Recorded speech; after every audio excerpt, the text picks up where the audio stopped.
Well, Coach, here in Charlotte, seeing you work this ACC Media Days event, what were some things that stood out that the coaches, players said, questions they were Right. asked?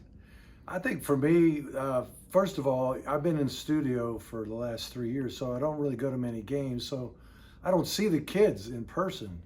And just to see how good these kids look, and of course, they were wearing their coat and tie and looking their very best, but there's some really great looking athletes in this league and great kids. But the other thing is, the NIL question, when they got asked about it, it was very mature answers.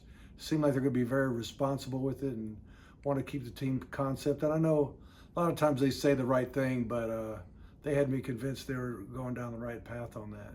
Yeah, a lot of these coaches, I think, are being proactive where that's concerned. You speaking of proactive, you were kind of proactive last night. We don't often hear people talk a lot about their personal lives, but you made a conscientious decision to let the fans know of the recent Parkinson's diagnosis. What went into that decision to go public with that information, Coach? Well, I've been doing a lot of speaking and just getting around town and all that kind of thing, and it became pretty obvious that I've slowed down a little bit. My balance is not quite as good.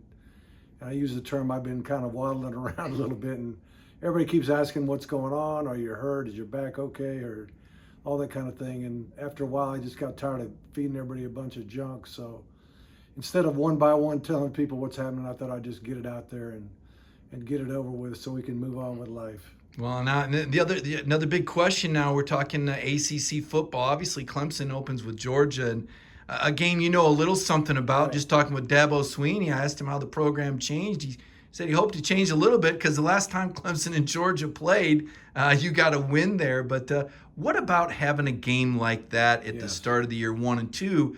Dabo said he wishes he could play it every year. Would that be a realistic annual rivalry for Georgia at some Oh, point? it'd be a monster game, year in and year out, the way the programs are now.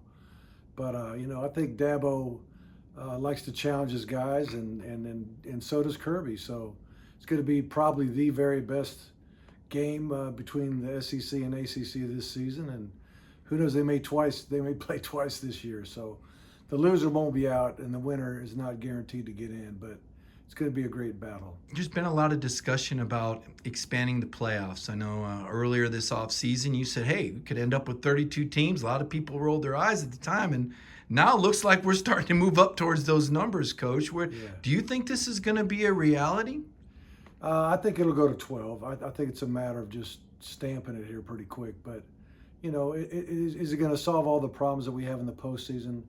The thing I'm concerned about is the bowl games. I mean, everybody wants to preserve the bowls, but you go to 12 teams, and if you're not at one of those teams, kids are going to opt out. Teams are going to opt out like they did last year. So I know the bowls are getting together to try to figure out how to fix it. But that's why I went to 32 teams and let the bowls handle the games. Maybe shorten the season. The money that's made by this thing, spread it around, and maybe even give some of it to the players. Last one for you, Coach. There's been some rumors. There are always rumors around media days. Oklahoma and Texas in the Right. SEC. Can you see it? And what would be the perspective of some of the SEC teams as to why they would or wouldn't want an Oklahoma-Texas edition? Well, here's what I think. I think if you're an assistant coach and you want to get a raise, you tell your head coach somebody else is in love with you. Somebody offers you a job, and you find out how much your coach loves you. And same thing as the head coach. Sometimes you get a job offer from another school, and you find out how much your school loves you. I got a feeling that these guys are trying to find out how much the league loves them, and if they don't love them enough, they may make the jump. And if they do, I don't know if it'd be healthy to have like one mega conference or maybe two mega conferences. If you're gonna do that, we might as well go to 64 team playoff and forget the conferences. Great stuff for Coach Rick. We appreciate it. All right.